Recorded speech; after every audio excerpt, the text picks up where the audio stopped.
දැන් තරහ ඇති වෙන විදියක් තියෙනවා. තරහ හැදෙන විදියක් තියෙනවා. ඒ විදියට ගත්තොත් තරහ හැදෙනවා. දැන් අපිට මොකක් හරි ක්‍රමයකටනේ තරහ හැදෙන්නේ. මනසේ කන්සෙප්ට් එකක්. ඒ කියන්නේ තරහ හැදෙන්නේ නැහැ. දැන් අපි ගත්තොත් මොකක් හරි බලාපොරොත්තුවක් තියාගත්තොත් අපිට ඒක වුණාට උනහම තරහ යනවා.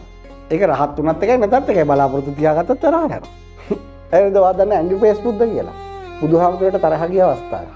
ගිහිල්ලා YouTube මේ අපේ දැන් ලංකාවේ බුද්දිසම් එක එච්චර දියුණු නැහැනේ.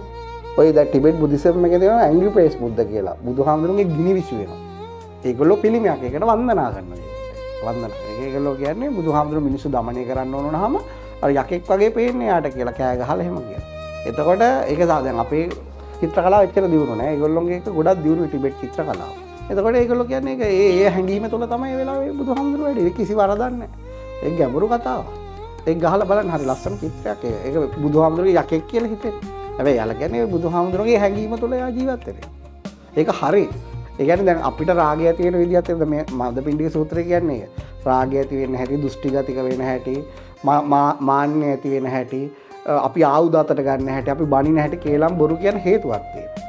එතකොට අපි එතෙන්ට ආපු ගමන්ම අපිට ඒක කරන්න පුළුවන්. එතකොට ඒ ක්‍රමයට ඕන කෙනෙක් හිතක්නේ. හිතේ ස්වභාවයට ආපු ගමන් තරහ යනවා. ඒක වරදක් නැහැ. හැබැයි ඒක සාමාන්‍ය කෙනෙක්ට තරහ යන විදියක් නෙවෙයි. සාමාන්‍ය කෙනෙක් එයා දන්නේ නැහැනේ තරහ ඇති වෙන්නේ මෙහෙමයි, තරහ නැති වෙන්නේ මෙහෙමයි, තරහ නොවෙන්නේ මොකද කියලා. බුදුහාමුදුරු කියන්නේ හැම හැඟීමක්ම උපරිම අවබෝධයටපත් වෙනවා. දහම දැන් තේරුම් ගත්තාම හොඳටම අවබෝධ වුණාම හරිම නිරවුල්. එතකොට මේ ලෝකයේත් එක්ක ගනුදෙනු කරන්න ප්‍රශ්නයක් නැහැ. දහම හරියට අවබෝධ වෙන්නේ නැතුව මනසින් එයා එකක් හදාගෙන හිටියම ලෝකෙත් එක්ක ගනුදෙනු මාර ප්‍රශ්නයක්. එතකොට ගෙවල් වල ප්‍රශ්න ඇති වෙනවා, පන්සල් වල ප්‍රශ්න ඇති වෙනවා.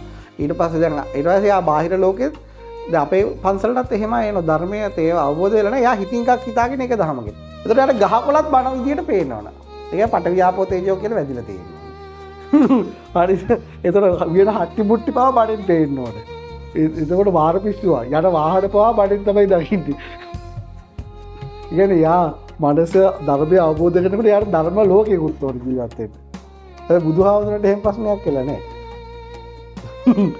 ඒවත් දැකලා තියෙනවද ඒ වගේ? දැන් අර කියන්නේ සමහර කාන්තායන ධර්මය අවබෝධ කරලා ගෙදර ගිහිල්ලා කියනවා මම දැන් සෝතාපන්න වෙනකොට ඔයා දැන් මට දාන ගෙනල්ලා දෙන්න. දැන් මං එහෙමවත් බෙදන්න. හොඳ නේද සෝතාපන්න බවට අවුලක්. ඒ වගේ ගොඩක් ලස්සන දේ. ඒක වැරදි නෑ ඉතින් මිනිස්සුන්ට අපිටත් ඒ වගේ වෙලා දෙනවා. ඒක හරි ලස්සන සංසිද්ධියක්. ජීවිතේ. ඉතින් මිනිස්සු දන්නේ නැති දෙයක් පස්සේනේ යන්නේ. ඒක යනකොට එක එක හැලුසිනේෂන් වල ලස්සනට ආතල් ගන්නවා. පස්සේ කාලෙක ටික කාලයක් ගියාම තමයි පිස්සුව තේරෙන්නේ. ඒක නොයන කෙනෙක්ට යන මාර්ගය යන අයට වෙන දේවල්. තේරුම් ගත්තොත් හොඳයි. දැන් මම බ්‍රිස්බේන් වල නොවන කෙනෙක් කියලා ඒක ස්වාමීන් වහන්සේ නමක් ඇවිල්ලා යා අනාගාමී කරලා ගිහලා. අවුරුදු 3ක් විතර ගියා. අනාගාමී බව අතාරින්න. දැන් මේ නෝන දැන් තේරුම් ගන්න. දැන් කියනවා යා කරපු දීපු ආතල් ටික ගෙදරට. දෙයාම කියනවා අපි දැන් මේක කිව්වට ඒ කාලේ යාලා තේරුම් ගත්තේ නේද? අපි ඒ පාරේ හින මාරයෝ වගේ පේන්නේ. ඒක විනාශ කරන්න ආවෝ.